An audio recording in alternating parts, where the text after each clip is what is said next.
This is the VIP Podcast, Virginia in Politics. Let's listen to host Chris Saxman explore the personalities and policies that connect the Commonwealth. The VIP Podcast is brought to you by the VCTA, Broadband Association of Virginia, and Virginia Free. The views and opinions expressed here do not necessarily reflect the views and opinions of the VCTA and Virginia Free or our sponsors.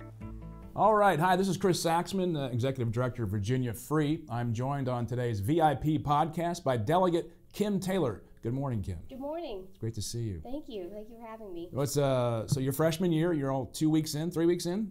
3 weeks? I guess about 2 weeks. 2 weeks? Okay. Yeah. How you doing?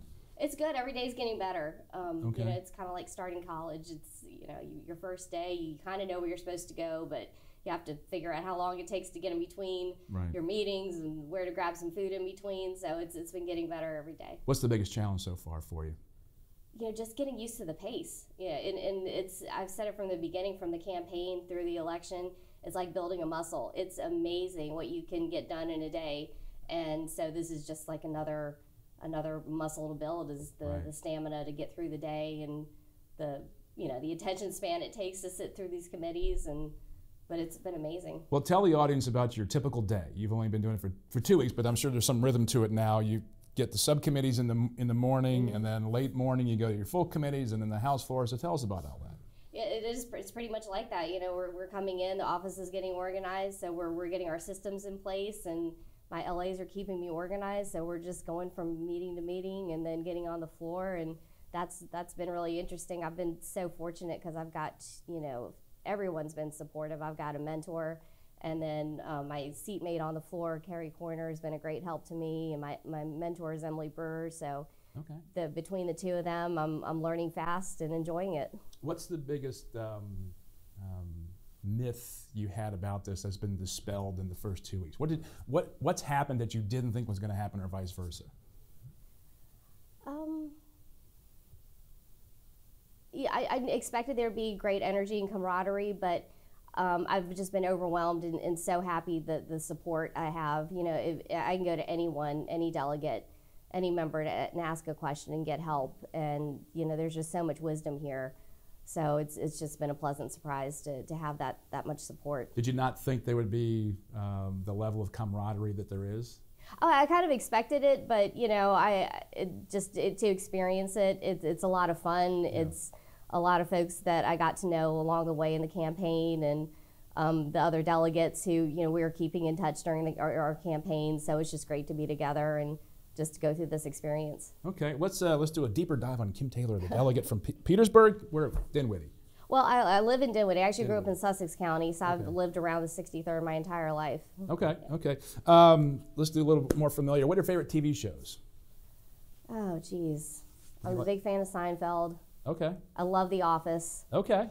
So yeah, The Office is probably my number one. It's definitely a good decompressing comic relief at the end of a hard day. Do you go home and watch them at night just to decompress? I catch it whenever I can. Yeah, okay. But they're great. Okay.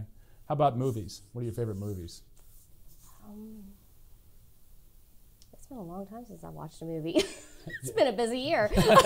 But keep growing up. James Bond. James Bond. I am a huge James Bond fan. My ringtone is James Bond, so I try to make sure my phone's turned off, or all of a sudden What's James your favorite Bond flick?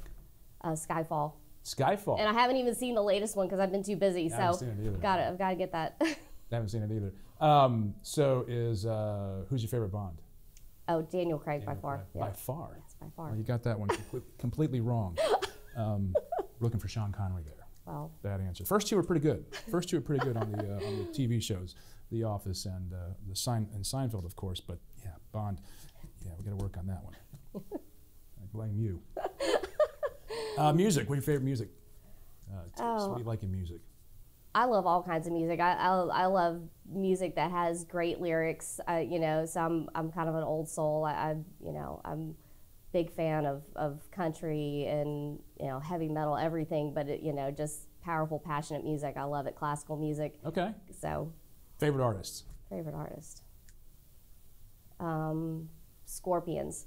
Scorpions. Because of Again, wrong. Well, how are you able to be it's here? the song "Wind of Change." Wind of Change. Song in I think I was probably. You started out country western. You go to Scorpions. Yeah, I know.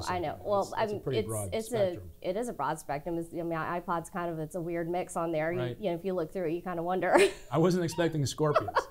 No, I absolutely love that song. It's a powerful song about political change in the Soviet Union and. Okay, talk about that. Well, my family, my mother's side's Ukrainian. And so my great-grandparents. Current events, are we now, quickly? Oh, yeah. Okay. Very dear to my heart. So Ukrainian background. And tell me about the Scorpion lyrics. Well, it's just a powerful song. It was an exciting time when that song came out. The wall was coming down in Germany, and communism was falling all across Eastern Europe. And, today Ukraine is facing that invasion from Russia and scary times. Okay, that's powerful. That's good stuff. You get a point for that one. An award point. Good. Bonus points on that one. Good job, Cindy. Nice preparation work there. Favorite books? There's a series of books that I read. It's by an author named Daniel Silva. Okay. And tell us about that. They are. He's the main character. He is Gabriel Alon, and he's one of the Mossad agents who is tasked with taking out the terrorists who attacked the Israeli athletes at the Olympics in the 70s. And so his character starts there, and it's a great series of books that takes this agent and his team throughout Europe, and it sort of goes to the Bond. I know, I love genre. it. Yeah. What do you like about that? It's just very interesting. It crosses just. I love international politics. I think it's fascinating having the connection to Ukraine and watching how things have played out there, and so it's just a great interest of mine. But it sounds that individual hero person, does that really resonate with you? Is there a particular reason why that is? I've never really thought of that, but I know it's what we do here. It's no charge. I know. I won't invoice you for this. Okay, good. It's not a problem. Where do you get most of your information in the media? Where do you turn to be informed? I read a lot of Epic News, Newsmax, and Fox. Okay. Anything else? No. It's Where do you get it? Do you get it on Twitter, Facebook? How does it get to you? How does it get mostly to Delegate? just my phone app and when I can have the TV on. When I'm working at home, usually have a news source on. Right. Just so I can listen to it. It's so interesting now because we have such a decentralization of media. Finding out where people get their information is really interesting. Sure.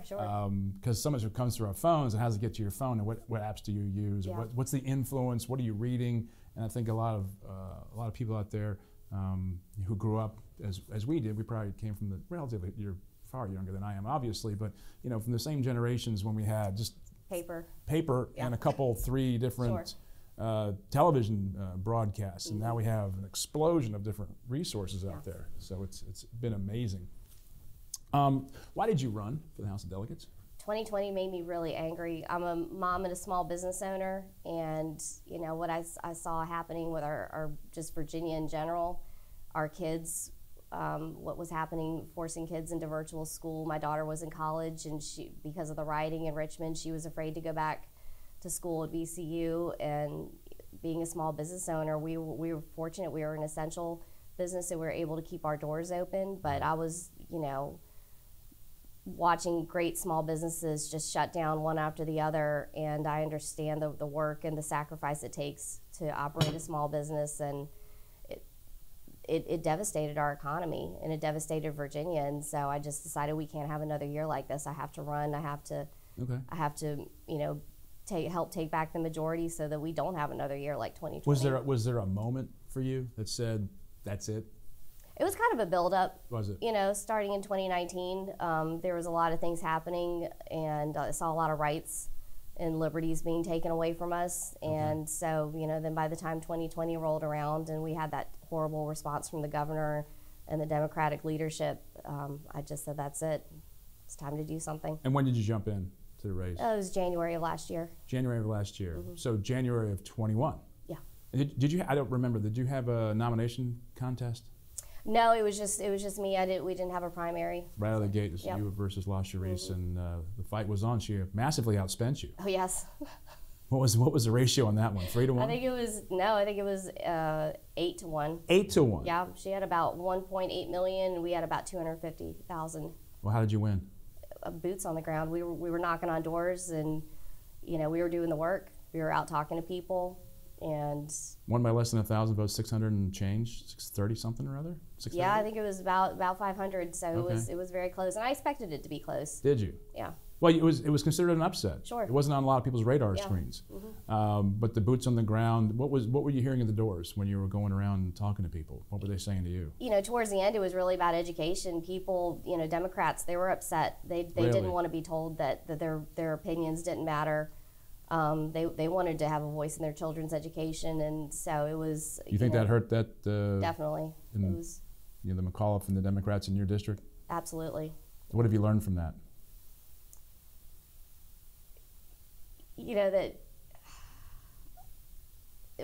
That we really have more in common than I think we give each other credit for, and we need to. I think it's a great example of nonpartisan politics. Is that we all should all speak for our children. We should all have influence in our children's lives, Right.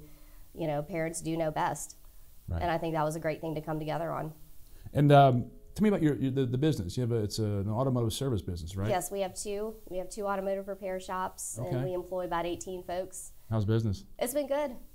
Yeah, We have a son who's a mechanic, certified mechanic. He went to high school, got the advanced degree as well as the Oh, that's great. ASCE certification, and it was instantly employed. But Oh, yes. now he's off to college. But I saw that in the Richmond Times-Dispatch. I think it was last week.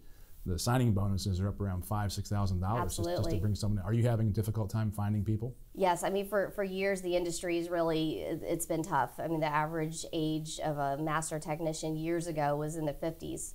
So, we really need to focus on vocational certificate trainings, and I would love to see more apprenticeship programs, internship programs with a public-private partnership, because we talk about workforce development, but there's only so far that the government can go. Right. And I really would love to see the state government partner with private businesses to create job training programs where we could have kids coming out of high school or maybe a year or two of college that want to go into auto mechanics. Oh, I think come work with us, let us train you, and grow that base. Yeah, I think it'd be a great year or two for kids to get out of high school and just take a couple of years to get out in the world and Sure. work. Yes. And really find out who they really Oh, are, yes. because their freshman year can be absolutely disastrous. Yes, And absolutely. then they could really make some money, learn some skills, develop the soft skills of going to work on a regular schedule. Yes. And getting up and doing the adulting, as they call it now. Kids call it adulting. We actually call it cutting lawns and delivering newspapers Exactly. and paying our way, right? So you've put in legislation. I took a look at your bill list. And as a freshman, you really shouldn't do too much because as you know, managing just what is. Simply just managing the committee schedule Right. is hard It's enough. Yeah. And I completely get that, and I totally understand. And most people don't go, no, get in there and fight. Like, no. You have to know what you're talking about Sure. before you can actually get stuff done sometimes. And learning the system is critically important. And I'm sure you're a quick study. But I did see some of your legislation relative to a casino in Petersburg. Tell us about that. Well, we would like Petersburg to be added to the list of eligible cities. Richmond had its shot. It was not the vote when it was not in the favor of having a casino here. So we would like Petersburg to have that opportunity. It's I grew up in Sussex County, so I've always been in and around Petersburg, and I've seen it on the decline for 40 plus years. We used to have manufacturing, retail. It used to be a very large, significant regional city. And we are desperate for economic development, and so this is not a guarantee that we're going to get a casino. It's simply to add us to the list of eligible cities.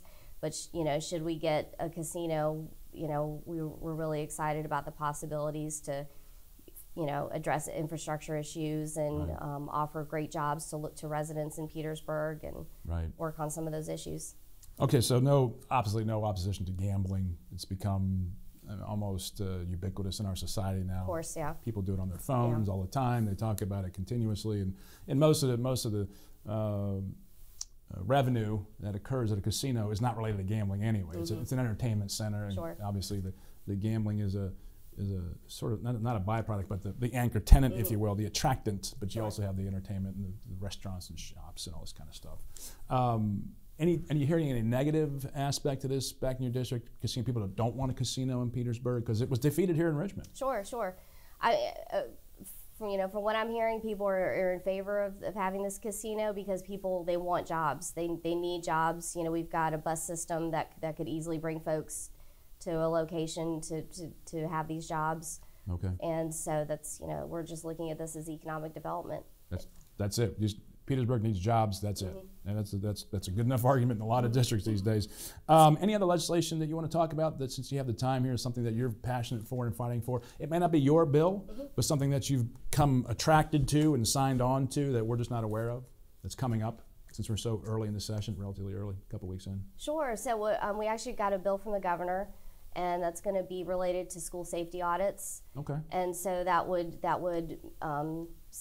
set a requirement that the school board have emergency plans in place for, whether it's a natural disaster or, God forbid, a hostage situation or medical emergencies, so that, they would coordinate with local law enforcement to have those plans in place, and it would just give more transparency to parents. Okay. So, they would say if A happens, B happens, this is what we can expect, the steps to be to keep our kids safe. And okay, are you carrying that bill? I am. Oh, you are. What's the bill number? HB 1129. And where is it going to committee? Right now it's in education. Okay. Kind of expected to go to public safety first, but it went to education first. Okay, so fulfilling the what you heard at the doors on education, wanted to help out there, and taking that to the Education Committee. Delegate Glenn Davis is chair, John Avoli is vice chair. Have you had any conversations with the leadership of that committee just yet? Not a whole lot yet. We're working on presentations and talking to a bunch of folks, but okay. Yeah, okay, it's exciting. You learning that part of the process. Oh yes, it's a lot of fun. Big issue coming up, I think, on tomorrow on the floor, if it goes to a vote on, it'll be second reading today, are the minimum wage bills that were on first reading yesterday in the House. Tell us about the minimum wage bills and what's going on in the House. Well, I can just tell you as a small business owner that minimum wage is a great concern to folks like me who are entrepreneurs and employ local people. We want people to have a good quality of life. But, my concern is that so many businesses, especially retail, and I'll use my daughter, for example, when she was in college, she was working at a clothing store at Chesterfield Town Center. And, things were closed down. Right. And they had maybe 2 people working at the store at some times, and they were offering pickup service. So she would be inside, she'd get an online order, she would, take it out to a car. And as we continue to move towards online shopping and just more and more services and things that we're doing online, retail really doesn't need that space. And so when we greatly increase the minimum wage, maybe somebody may say, well, we really don't need that space because we can sell our clothes online. We really only need 2 employees instead of 6. So you think it's accelerating against the natural laws of the market in certain areas when you by force of government say you have to at a minimum pay your employees at X level? What also is missed in the calculations and the conversation is the fact that the minimum wage is a floor. And every labor contract that has written into it is written to the minimum wage. So when you raise the minimum wage here, it raises it on contracts that might not be for someone who's making $7.25 an hour. If someone's making $25 an hour under contract, we'll move up at the same scale. Sure. And that's a problem for those mid-level, if you will, mid-level. Of course, yeah. Yeah, salaries. If you're paying your managers $15 an hour, and then you have to bump up everybody else, scale. Somebody's going to lose a job because it's just not sustainable. So those are my concerns. And you understand that as a small business owner, obviously, and with you can only charge but so much to repair your cars, right? Yeah. What's the biggest service you're providing? What's the most often provided service at your company? We do so much. We service everything. Soup to nuts. One of our taglines is hybrids to Hummers, and we service EVs, see some Teslas every once in a while for a few services, and so it's an exciting business for sure. It's and cars are becoming more and more computerized, so. Every opportunity I have to talk to kids, I'm like, this is a great job. If you want, it's diagnostic. It's constantly changing. You're never going to do the same thing twice. Must be exciting. It is. Anything else on minimum wage is going to be coming up? Divided vote. I think it was 12-9 in the House committees. Obviously, going to be close on the floor. Probably a borderline 52-48 vote. What happens if no one? Some people are sick. Sure. That's going to be a problem. Oh, it is. In passing these bills. I haven't heard anything else coming up. It's not that's not coming through any of the committees that I'm on. But yeah, we're certainly going to be keeping our eyes open. How has COVID affected the floor? I mean, are people out? There were some early in the session that were out, but is everyone back? Is it? Well, I think there's a pretty strict requirement. If you're out because of COVID, you're going to be voting virtually because we can vote virtually. It's tight. We can't afford to have people out. But they can vote virtually. Yes. From home if they have to. Yeah. Wow. But I did not know that. Thanks for informing us.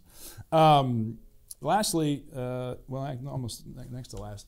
Today in the Richmond Times-Dispatch, the Washington football team has been reported as trying to get a stadium built in either the district, Maryland, or Virginia. And one of the proposals in Virginia is going to require some help from the state. Have you been apprised of this effort at all, and have you been lobbied?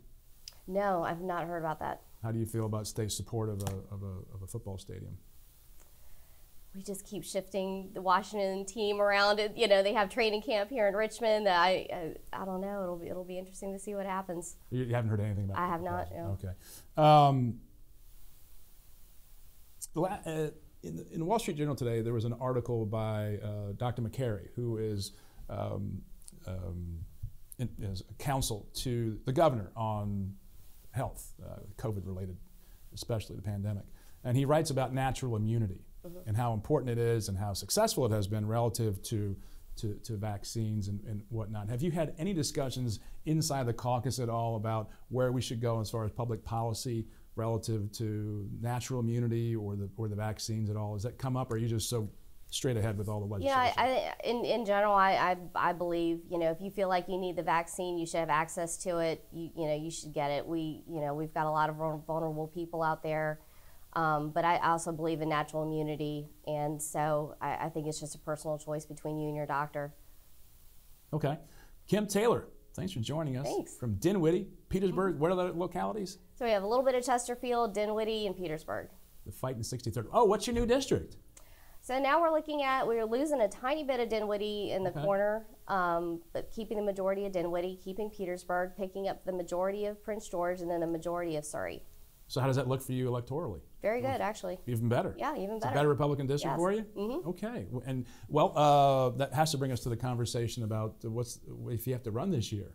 Have you heard anything about that? I have not heard, but nobody wants to run again. I mean, I've talked to a few of the freshman Democrat delegates, and nobody wants to run. We're all tired. We all fought really hard to get here, and we want our 2 years to be legislators and work. So it's, I think the only one who wants this is Paul Goldman, who brought the lawsuit. That's what I've told. Yeah, I think it's just one person that wants this. Well, that's what this Republic is all about, isn't it? One person has a grievance, they can bring it forward. That's right, absolutely. And change the course of things. And I've heard no one who wants to have an election season this year, because we have one every year in Virginia, as you well know. Well, Kim Taylor, it's been a delight, and I wish you the very best today. What have you got on your schedule for today? What's up next? We're headed to transportation. You're on that committee, aren't you? Oh, yeah. Okay. Who's chair of that committee now? Terry Austin. Okay. Okay. What are you working on? I believe this is the full committee, so we're getting reports from our subcommittee, moving bills through to the House floor, and yeah. All right, well, best of luck to you. Thanks for coming in today. This is Chris Saxman, the VIP Podcast. Kim Taylor, she's a VIP because she's on the VIP Podcast. Thanks a lot. Thank you.